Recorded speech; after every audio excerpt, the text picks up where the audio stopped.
Hi, எல்லாருக்கும் வணக்கம். இப்போ இந்த வீடியோ பார்க்குற பல பேருக்கு நான் ஒரு வீடு பார்த்துருக்கேன். அதாவது ஒரு ஒரு ட்ரீம் பண்ணி வச்சுருக்கேன். இந்த மாதிரி வீடுலாம் வாங்கணும் அப்படின்ட்டு. லைக் ஒரு 2 பிஹெச்கே இல்லை 3 பிஹெச்கே மாதிரி, அப்புறம் ஒரு நல்ல டெரஸ் கார்டன் வச்ச மாதிரி, ஒரு பால்கனி இந்த மாதிரிலாம் வச்ச மாதிரி ஒரு வீடு வாங்கணும் அப்படின்ட்டு ஒரு ட்ரீம் ஒரு ஹவுஸ் தான் உங்களுக்கு இருக்குது. அண்ட் அந்த மாதிரி வீடை தேடி நீங்கள் போகிறீங்க, தேடுறீங்க, நீங்களும் உங்கள் ஃபேமிலி பீப்புளோட. ஸோ தேடும்போது அப்படி ஒரு வீடு உங்களுக்கு கிடைச்சது. ஸோ ஓகே, இந்த வீடை வாங்க போகலாம் அப்படின்னு நீங்கள் பேங்க் அப்ரோச் பண்ணும்போது இன்ட்ரெஸ்ட் ரேட்டு ரொம்ப அதிகமாக இருக்குது. இப்போ இருக்க லாஸ்ட்டாக ஒரு 1-1.5 வருஷம். சரி, நீங்கள் என்ன நினைக்கிறீங்க? ஓகே, வீடெல்லாம் ரொம்ப நல்லா இருக்குது, பட் இன்ட்ரெஸ்ட் ரொம்ப அதிகமாக கட்ட வேண்டியது இருக்கும் போல. ஸோ கொஞ்சம் இன்ட்ரெஸ்ட் குறையட்டும், குறைஞ்சதுக்கப்புறம் ஒரு வீடு வாங்கிக்கலாம்னு நீங்கள் நினைக்கிறீங்க. அப்படி ஒரு ஒரு கொஞ்ச நாள் காலகட்டங்கள் கழிச்சு அந்த இன்ட்ரெஸ்ட்டும் குறையுது. சரி, இப்போ இன்ட்ரெஸ்ட் ரேட்லாம் குறைஞ்சிருச்சு, இப்போ நம்ம போய் வீடு வாங்கலாம் அப்படின்னு நினச்சி நீங்கள் வீடை தேடும்பொழுது இங்கே இன்ட்ரெஸ்ட் குறைஞ்சிச்சு, ஆனால் வீட்டோட விலை ரொம்ப ஏறிடுச்சு. இப்போ இந்த மாதிரி சுச்சுவேஷனில் நீங்கள் என்ன பண்ணுவீங்க? இந்த மாதிரி சுச்சுவேஷனை பல பேர் கடந்து போயிருந்துருக்கலாம். ஐயோ, இஎம்ஐ அதிகமாக கட்ட வேண்டியது இருக்குமோ, இல்லை ரொம்ப வருஷம் கட்ட வேண்டியது இருக்குமோ, இப்போ வேணாம் இன்னும் கொஞ்சம் நாள் போட்டு வீடு வாங்குறதுக்கு இப்படின்னு பல பேர் யோசிச்சிருப்பீங்களே. அவங்களுக்கெல்லாம் உங்களோட கேள்விகள் எல்லாத்துக்குமே இந்த வீடியோ உங்களுக்கு பதில் சொல்லும் அப்படின்னு நான் நினைக்கிறேன். அண்ட் அந்த பதில் மட்டும் இல்லாமல் இந்தியாவில் இருக்கக்கூடிய ஒரு டாப் 8 சிட்டிஸ், ஒரு மேஜர் மெட்ரோபாலிட்டன் சிட்டிஸ் எடுத்துக்கிட்டோம் அப்படின்னா, லைக் இப்போ சென்னை, அப்புறம் பெங்களூர், ஹைதராபாத், கொல்கட்டா, மும்பை, அப்புறம் உங்களுக்கு பூனே, அகமதாபாத், அப்புறம் டெல்லி, இந்த மாதிரி ஒரு 8 சிட்டிஸ் நம்ம எடுத்துட்டு போன வருஷம் முந்தைய வருஷங்கள்ல இதோட ப்ரைஸ் எப்படி இருந்தது, இப்போ எப்படி இருக்கு, வீட்டோட மேலே ஏறி இருக்கா, இறங்கி இருக்கா, எந்த அளவுக்கு ஏற்றங்களை கண்டிருக்கு, எந்த அளவுக்கு இறங்கி இருக்கு இப்படிங்கிற மாதிரி ஒரு கம்ப்ளீட் ஒரு வீடு வாங்குறதுக்கு முன்னாடி நீங்கள் எந்த மாதிரி விஷயங்கள்லாம் பார்க்கலாம் இன்ட்ரெஸ்ட் ரேட் பெர்ஸ்பெக்டிவ்ல இருந்து அப்படிங்கிற மாதிரி விஷயம் தான் இந்த வீடியோ நம்ம போய் பார்க்க போகிறோம். ஸோ கண்டிப்பாக இந்த வீடியோ உங்களுக்கு ரொம்ப ஹெல்ப்ஃபுல்லாக இருக்கும்னு நான் நினைக்கிறேன். அண்ட் ஸ்ட்ரெயிட்டாக வீடியோக்குள்ள போயிடலாம். By the way, this is Prakash. Welcome back to track world.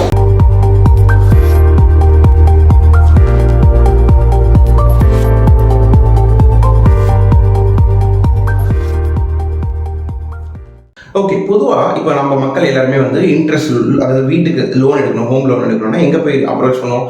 பேங்க்கை போய் அப்ரோச் பண்ணுவோம். அவங்க ஒரு பர்டிகுலர் இன்ட்ரெஸ்ட் ரேட் சொல்லுவாங்க. இது யாரால் முடிவு செய்யப்படுது அப்படின்னு பார்த்தா reserve bank of India. So reserve bank எப்பவுமே இன்ஃப்ளேஷனை பொறுத்து, இன்ஃப்ளேஷன் ஏறுது இறங்குது அப்படின்னா அதை டிபெண்ட் பண்ணி அவங்க ஒரு இன்ட்ரெஸ்ட் ரேட் வைப்பாங்க. அதாவது இது பேர் ரெப்போ ரேட் அப்படின்னு சொல்லுவாங்க. ஸோ இன்ட்ரெஸ்ட் ரேட் இவங்க ரிசர்வ் பேங்க் தான் பேங்க்குங்களுக்கு கடன் கொடுக்கும். ஸோ ரிசர்வ் பேங்க் எவ்வளோ பர்சன்டேஜில் பேங்க்கு கடன் கொடுக்குதுன்னா 6.5% இப்போ ரீசெண்டாக லைக் ஆல்மோஸ்ட் மோர் தென் ஒரு வருஷத்துக்கு மேலேயே இன்ஃப்ளேஷன்லாம் ரொம்ப அதிகமாக இருக்கிறதுனால 6.5% இவங்க பேங்க்குக்கு லோன் கொடுக்குறாங்க. இப்போ பேங்க்கு அவங்ககிட்ட காசு வாங்கிட்டு, ரிசர்வ் பேங்க்லேருந்து காசு வாங்கிட்டு அவங்களுக்கான ஒரு சின்ன மார்ஜின் வேணும்ல. ஸோ அவங்க ஒரு 8.59% மாதிரி அந்த மார்ஜினில் நமக்கெல்லாம் ஹோம் லோன் கொடுப்பாங்க. ஸோ இப்படி தான் reserve bank to bank to நம்மக்கிட்ட இப்படி ட்ராவல் ஆகும். ஸோ நமக்கு வட்டி கம்மியாக வரணும் அப்படின்னா இந்த பேங்க்குக்கு ஃபஸ்ட்டு வட்டி கம்மியாக வரணும். ஸோ அதுக்கு வரணும்னா இந்த ரிசர்வ் பேங்க் அவங்களோட இன்ட்ரெஸ்ட் ரேட்டை குறைக்கணும். இது எப்போ குறைப்பாங்க அப்படின்னா எப்போ இன்ஃப்ளேஷன் குறையுதோ. யூஸ்வலாக ரிசர்வ் பேங்கோட இன்ஃப்ளேஷன் ரேட் ஒரு வருஷத்துக்கு சராசரியாக 4% ப்ளஸ் ஆர் மைனஸ் 2%. ஸோ 4% ஆவரேஜாக இன்ஃப்ளேஷன் ரேட் இருந்துச்சு அப்படின்னா அது இந்தியா மாதிரி ஒரு வளர்கிற நாடுகளுக்கு அது பரவாயில்ல, இட்ஸ் ஓகே அப்படிங்கிற மாதிரி அவங்க கிரீன் சிக்னல் கொடுப்பாங்க. பட் இன்ஃப்ளேஷன் அதிகமாக அவங்க இன்ட்ரெஸ்ட் ரேட்டையும் ஏற்றுவாங்க, குறைச்சதுன்னா குறைப்பாங்க. ஸோ இது என்ன ஏதுங்கிற இந்த எக்கனாமிக் சைக்கிள் நம்ம ஆல்ரெடி பேசிட்டு இருக்கோம். வேணா மறுபடியும் நம்ம அதை பற்றி லேட்டர் வீடியோஸில் பேசுவோம். பட் பாயிண்ட் இதுக்கு என்னன்னா, இப்போ இவங்க 6.5 வச்சுக்கோங்களேன். இப்போ ஆல்மோஸ்ட் இந்த இன்ஃப்ளேஷன்லாம் ரொம்ப குறையுது, விலைவாசிலாம் குறைஞ்சிட்டு இருக்கு. அதெல்லாம் இப்போ ஃபெப்ல நடக்கக்கூடிய இன்ட்ரெஸ்ட் ரேட் அந்த மீட்டிங்கில் ரிசர்வ் பேங்க் அவங்களோட இன்ட்ரெஸ்ட்டை குறைக்கிறதுக்கான வாய்ப்புகள் ரொம்ப அதிகமாக இருக்குது. ஸோ நியர்லி 50 பேசிஸ் பாயிண்ட், அதாவது 6.5 ஸோ அதான் 50 basis point. So 50 basis point குறைக்கிறதுக்கான வாய்ப்புகள் இருக்குது அப்படின்னு சொல்லிட்டு ஹெச்எஸ்பிசி ரிப்போர்ட்டில் அவங்க தெரிவிக்கிறாங்க.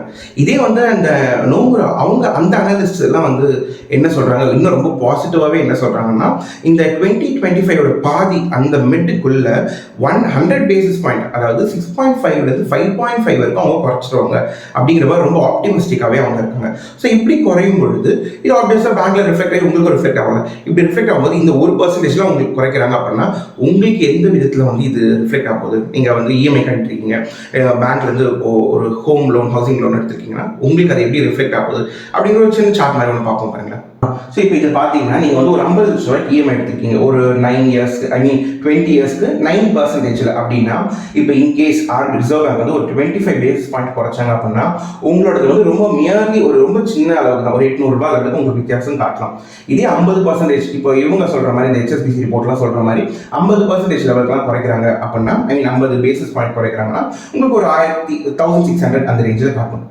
இதே 75,000 பேசிஸ் பாயிண்ட் இந்த 100 பேசிஸ் பாயிண்ட்லாம் குறைக்கிறதுலாம் வந்து ரொம்பவே ஒரு ஒரு ரேர் திங் தான். பட் ஸ்டில் இன்கேஸ் அது நம்ம 100 பேசிஸ் பாயிண்ட்லாம் குறைக்கிறாங்க அப்படிங்கிற பட்சத்தில் மட்டும்தான் உங்களுக்கு வந்து இந்த லைக் நீங்கள் ரொம்ப ரீசனபிளாக அதில் ரொம்பவே அதிகமான ஒரு 3000 ரூபாய்க்கு மேலாம் உங்களோட மந்த்லி இஎம்ஐயில் வந்து டிஃப்ரென்ஸ் தெரிய ஆரம்பிக்கும். ஸோ இந்த மாதிரி பேங்க்கும் என்பிஎஃப்சியும் வந்து இவ்வளோ பேசிஸ் பாயிண்ட் குறைஞ்சிடும், இவ்வளோ குறையும் அவ்வளோ குறையும் அப்படிங்கிற மாதிரி உங்களை ரொம்ப அதிகமாக ரஷ் பண்ணி உங்களை அதிகமாக வந்து கார்னர் பண்ணி உங்களை ஹோம் லோன் எப்படியாச்சும் எடுக்க வைக்கலாம். பிகாஸ் இன்ட்ரெஸ்ட் ரேட் ஏறும்போதுலாம் மக்கள்லாம் ஹோம் லோன் எடுக்க மாட்டாங்க அப்படின்னா அவங்களுக்கு எப்படி வியாபாரம் நடக்கும், அவங்க எப்படி பேங்கிங் சர்வீசஸ்லாம் பண்ண முடியும். ஸோ அதனால ஏதாச்சும் ஒரு ரிப்போர்ட்ஸ் இது அதுன்னு சொல்லி உங்களை எப்படியாச்சும் லோன் எடுக்க வைப்பாங்க. ஸோ அப்போதான் அவங்களாலையும் சம்பாதிக்க முடியும். பட் இந்த இன்ட்ரெஸ்ட் ரேட் இறங்குறது ஏறுறது மட்டும் உங்களோட கன்சர்வாக இருக்கு, ஐ மீன் உங்களோட பெர்ஸ்பெக்டிவாக இருக்கக்கூட கரெக்டுங்களா. உங்களுக்கு அதை தாண்டி உங்களோட அஃபோர்டபிலிட்டியில் அந்த வீடு வருமா, அதோட ப்ரைஸ் ரேஞ்ச் என்ன, அதோட லொக்கேஷன் என்ன, இந்த மாதிரி பல விஷயங்களை பார்த்துட்டு தான் நம்ம இஎம்ஐ எடுக்கணுமா வேணாமா அப்படிங்கிற ஒரு முடிவுக்கே நம்ம போக முடியும். சரி, இப்போ நான் இன்னும் வீடு வாங்கலாமா வேணாமா அப்படிங்கிற மாதிரி ஒரு கொஸ்டின் வரும்பொழுது இட் கம்ப்ளீட்லி டிபெண்ட்ஸ். அதாவது முதல் பாயிண்ட் வந்து இந்த ஹவுசிங் லோனை பொறுத்த வரைக்கும் அது ஃபிக்ஸடான ரேட் இன்ட்ரெஸ்ட், அந்த இன்ட்ரெஸ்ட் வந்து ஃபிக்ஸடானது கிடையாது. அது வந்து ஒரு ஃப்ளோட்டிங் இன்ட்ரெஸ்ட் ரேட் தான். ஸோ எப்பப்பெல்லாம் ரிசர்வ் பேங்க் அந்த ரேட்டை ஏற்றுறாங்களோ அப்பப்பெல்லாம் உங்களோட இன்ட்ரெஸ்ட்டும் ஏறும். ஸோ ஏறும்பொழுது ஒன்று உங்களோட இஎம்ஐயோட ப்ரைஸ் ஏறும், அப்படி இல்லை அதே இஎம்ஐ தான் எனக்கு வேணும், அதே ப்ரைஸ் ஆஃப் அந்த இஎம்ஐயோட ரேட்டு மாறக்கூடாதுன்னா உங்களோட அந்த ஸ்பேன் இருக்குல்ல, நீங்கள் எத்தனை வருஷம் கட்டுறீங்க, லைக் 20 வருஷம் அப்படின்னா டக்குன்னு 21 வருஷம் 22 வருஷம் அப்படிங்கிற மாதிரி அந்த ஸ்பேன் ஏறும். ஸோ இது ரெண்டுத்துல ஏதாச்சும் ஒன்று தான் உங்களுக்கு ஏறும். அண்ட் இது ஃப்ளோட்டிங் இன்ட்ரெஸ்ட்ங்கிறதுனால நாளைக்கு ரிசர்வ் பேங்க் குறைக்கும் பொழுது அப்போ மறுபடியும் ஆட்டோமேட்டிக்காக உங்களோட லைக் நீங்கள் மேபி இப்போ நீங்கள் ஒரு 7% இல்லை ஒரு 8% நீங்கள் இஎம்ஐக்கு லோன் வாங்கியிருக்கீங்க அப்படின்னா, ஐ மீன் லோனுக்கு இன்ட்ரெஸ்ட் ரேட் வந்து 8% இருந்திருக்குன்னா அது ரிசர்வ் பேங்கோட இன்ட்ரெஸ்ட் ரேட் குறையும் பொழுது இதுவும் உங்களுக்கு ஒரு 7.5 7 கூட குறையறதுக்கான வாய்ப்பு இருக்கலாம். ஸோ இது கம்ப்ளீட்லி நீங்கள் இன்ட்ரெஸ்ட் ரேட்டுக்காக நீங்கள் வாங்காமல் இருக்கீங்க அப்படின்னா வந்து கண்டிப்பாக அது வந்து இருக்கவே, ஐ மீன் அந்த மாதிரி பண்ணக்கூடாதுங்கிறது தான். பிகாஸ் கடந்த 3 மாசத்துல மட்டும் பார்த்தா பெங்களூர்ல கிட்டத்தட்ட வந்து 8.6% லெவலுக்கு அங்கே இருக்கிற ரியல் எஸ்டேட் வந்து பயங்கரமாக பூம் ஆயிருக்கு. ஸோ பெங்களூர்ல மட்டும் கிடையாது, இப்போ பூனே இந்த கொல்கட்டா மாதிரி ரீஜன்ஸில் பார்த்தாக்கூட அந்த சிட்டிஸில் பார்த்தாக்கூட கடந்த 3 மாசத்துல மட்டும் ரொம்ப பெரிய அளவுக்கான ஒரு எக்ஸ்போனன்ஷியலாக வந்து அதோட ப்ரைஸ் வந்து வளர்ந்துருக்கு. ரியல் எஸ்டேட்னு பார்க்கும்பொழுது உங்களோட அந்த மல்டி ஸ்டோர் அந்த பில்டிங்ஸ் இருந்தாலும் சரி, கமர்ஷியல்ஸ் அதோட கமர்ஷியல் ப்ராப்பர்ட்டிஸ் இருந்தாலுமே இல்லாட்டி நீங்கள் இண்டிவிஜுவலாக ரெசிடென்ஷியல் ப்ராப்பர்ட்டி இருந்தாலுமே சரி, எல்லாமே வந்து ரொம்ப பயங்கரமாக வளர்ந்துருக்கு. ஃபைனலாக நீங்கள் அதோட அஃபோர்டபிலிட்டி தான் பார்க்கணும். அது உங்களுக்கு அஃபோர்டபுளாக இருக்கா அப்படின்னு சொல்லிட்டு நைட் ஃப்ராங்க் இந்தியாஸ் அப்படின்னு சொல்லிட்டு அவங்க வந்து ஒரு அஃபோர்டபிலிட்டி இண்டெக்ஸ் வந்து 2024 வரைக்கும் வந்து ரிலீஸ் பண்ணியிருக்காங்க. அதுபடி பார்த்தா இப்போ உங்களுக்கு இங்கே வந்து ஒரு 8 சிட்டி இருக்குது, மும்பை, டெல்லி, பெங்களூர், பூனேன்னு சொல்லிட்டு, சென்னை, ஹைதராபாத்னு சொல்லிட்டு. இப்போ 2021 ஒருத்தருக்கு எந்த அளவுக்கு அஃபோர்டபிலிட்டி இருக்குது அப்படிங்கிற மாதிரி. ஃபார் எக்ஸாம்பிள் இப்போ நீங்கள் மும்பை பார்த்தீங்கன்னா உங்களுக்கு ஒரு 100 ரூபாய் வருமானம் வருதுன்னா அதில் கிட்டத்தட்ட 52 ரூபாய் நீங்கள் ஹவுசிங் லோனுக்கு கட்டுற மாதிரி இருக்கும். மீதி இருக்கிற அந்த 48 rupees வச்சு தான் நீங்கள் மற்ற எக்ஸ்பென்சஸ்லாம் பார்த்துருந்துருப்பீங்க. இப்போ டெல்லி போல இப்போ ஊருங்களுக்குலாம் பார்த்தீங்கன்னா 20, இப்போ நம்ம டேரக்டாக சென்னை நம்ம பார்க்குறோம் அப்படின்னா 24 ரூபாய் கிட்ட, அதாவது இது ஆன் அன் ஆவரேஜ் 24 ரூபாய் நம்ம வந்து அஃபோர்ட் பண்ண வேண்டியது இருக்கும் ஒரு வீட்டோட இஎம்ஐக்கு. இது வந்து அப்படியே 2022 பார்த்தா சென்னை மட்டும் நம்ம பார்க்கும் பொழுது, பிகாஸ் சென்னை ஆடியன்ஸ் அதிகமாக இருப்பாங்கிறதுனால இப்போ 2022 பார்க்கும்பொழுது அதோட அஃபோர்டபிலிட்டி ரொம்ப அதிகமாக இருக்குது. நியர்லி 3% வரைக்கும் இன்னும் அதிகமாக இருக்குது. அது என்ன அப்படின்னா 2022 ரிசர்வ் பேங்க் வந்து இன்ஃப்ளேஷன் ரொம்ப அதிகமாக இருக்குது அப்படின்னு சொல்லிட்டு அவங்க வந்து இன்ட்ரெஸ்ட் ரேட்டை வந்து அதிகப்படுத்துறாங்க. ஸோ அப்படி இன்ட்ரெஸ்ட் ரேட் அதிகப்படுத்துறதுனால நம்மளோட இஎம்ஐயோட இன்ட்ரெஸ்ட்டும் அதிகமாச்சு.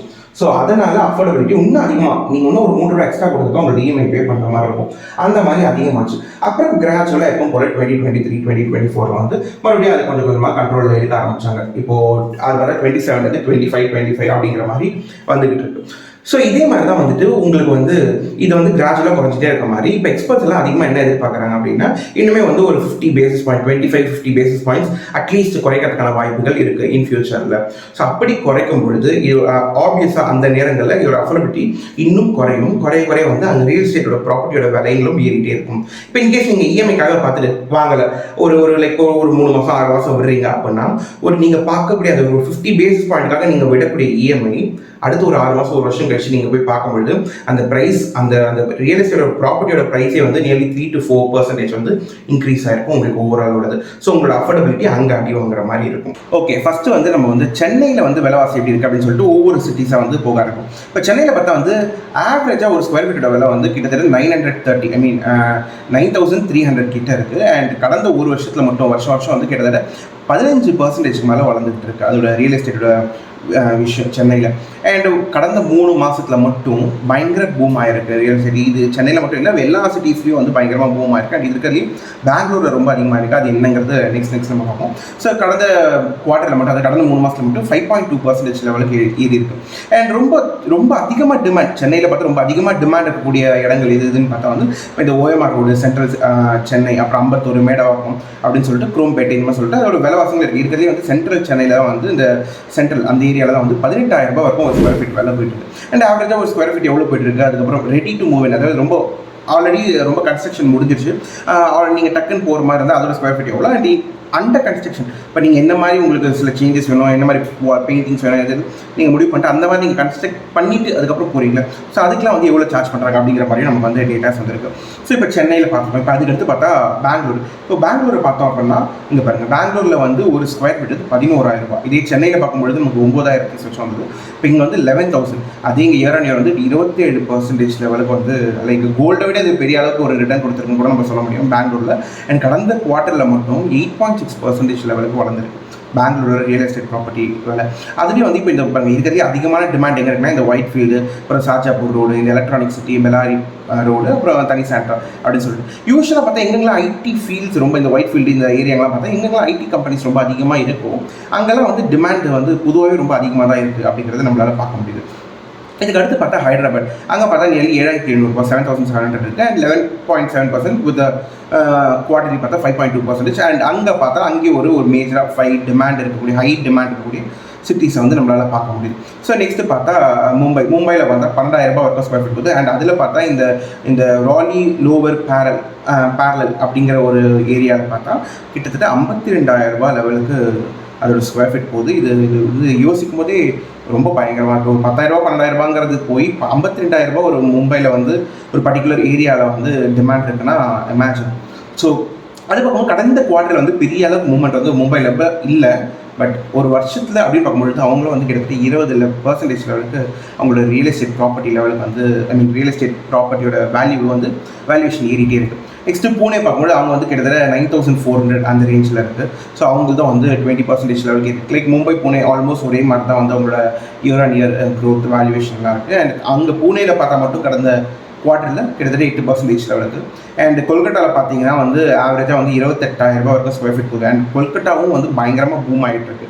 ஸோ அங்கே பார்த்தா 24% லெவலுக்கு ஒரு வருஷத்துக்கும் வந்து வளர்ந்துக்கிட்டு இருக்கு அவங்களோட ரியல் எஸ்டேட். அண்ட் அங்கேயும் வந்து ரொம்ப ஹை டிமாண்ட்ஸ் பார்த்தா அங்கே சென்ட்ரல் கொல்கட்டா அந்த ஊர் தான் அங்கேயும் வந்து ரொம்ப அதிகமாக இருக்குது. அண்ட் மற்ற 5 ஹை டிமாண்ட்ஸையும் பார்க்க முடியுது. அண்ட் அகமதாபாத் அது பார்க்கும்போது கம்பேரிட்டிவாக நம்ம லிஸ்ட்டில் வந்து அந்த 8 மேஜர் சிட்டிஸில் அகமதாபாத் தான் வந்து அதோட ஸ்கொயர் ஃபீட் வேல்யூவேஷனும் கொஞ்சம் கம்மியாக இருக்குது. அண்ட் இயர் ஆன் இயர் பார்க்கும்பொழுது நமக்கு வந்து 5.5ங்கிறது லைக் மற்ற சிட்டிஸை பார்க்கும்பொழுது இங்கே வந்து இன்னுமே வேல்யூவேஷன் வந்து கொஞ்சம் கம்மியாக இருக்குது. அண்ட் ஃபைனலாக பார்த்தா டெல்லி பார்க்கும்போது ஒரு ஸ்கொயர் ஃபீட் 8,400 ரூபாய் கிட்ட இருக்குது. அண்ட் 16.2%. அண்ட் மற்ற ஹை அண்ட் டிமாண்ட் பார்த்தா இந்த துவாரகா, அதுக்கப்புறம் ரோஹினி, மதுரா இந்த மாதிரி ரோடுங்கள்லாம் வந்து அது இருக்கிறதே பார்த்தா கிரேட்டர் கைலாஷ் இந்த மாதிரி இடங்கள்லாம் வந்து ரொம்ப அதிகமாக வந்து டிமாண்ட்ஸ் இருக்குது தான் செய்யுது. 25,000 ரூபாய் வரைக்கும் ஒரு ஸ்கொயர் ஃபீட்டோட வேலை போயிட்டுருக்கு. ஓகே, இப்போ நீங்கள் வந்து அந்த கடந்த இந்த 8 சிட்டிஸோட மேஜர் மெட்ரோபாலிட்டன் சிட்டிஸோட கடந்த வருஷமும் இந்த வருஷமும் இருக்கக்கூடிய லைக் லாஸ்ட் 2023, 2024 இந்த ப்ரைஸ் இண்டெக்ஸஸ்லாம் பார்த்துருப்பீங்க. குவார்டரியா இல்லை ஆனுவலாக இந்த அளவுக்கு ஏறி இருக்கு இறங்கி இருக்கு அதோட விலைவாசிங்க அப்படின்ட்டு. இப்போ ஒரு முடிவு வந்துருக்கும். இனிமேல் டெசிஷன் நான் சொல்லணும்னு அவசியம் கிடையாது. உங்களுக்கே ஒரு புரிதல் வந்திருக்கும், நம்ம வீடு வாங்கலாமா வேணாமா அப்படின்ட்டு. புரிதல் வந்துருந்துச்சு அப்படின்னா வந்து புரிதல் வந்தாலும் சரி வரலாலும் சரி, ஒரு குழப்பம் இருந்தாலும் சரி, எது வந்தாலும் வந்து கீழே கமெண்ட்ல வந்து சொல்லுங்கள். ஸோ தட் அது ஒரு ஹெல்த்தி டிஸ்கஷனாக வந்து கீழே போடும். ஸோ இந்த வீடியோ உங்களுக்கு ரொம்ப ஹெல்ப்ஃபுல்லாக இருக்கும்னு நான் நம்புறேன். அண்ட் அப்படி இருந்துச்சு அப்படின்னா மறக்காமல் கீழே சப்ஸ்கிரைப் பண்ணிட்டு பக்கத்தில் லைக் அண்ட் பக்கத்தில் பெல் ஐக்கான் எடுத்து வந்து கிளிக் பண்ணிக்கோங்க. மறுபடியும் ஒரு நல்ல இன்ஃபர்மேட்டிவ் வீடியோவில் உங்களை மீட் பண்ணலாம். Till then, take care, have a nice day. Prakwal.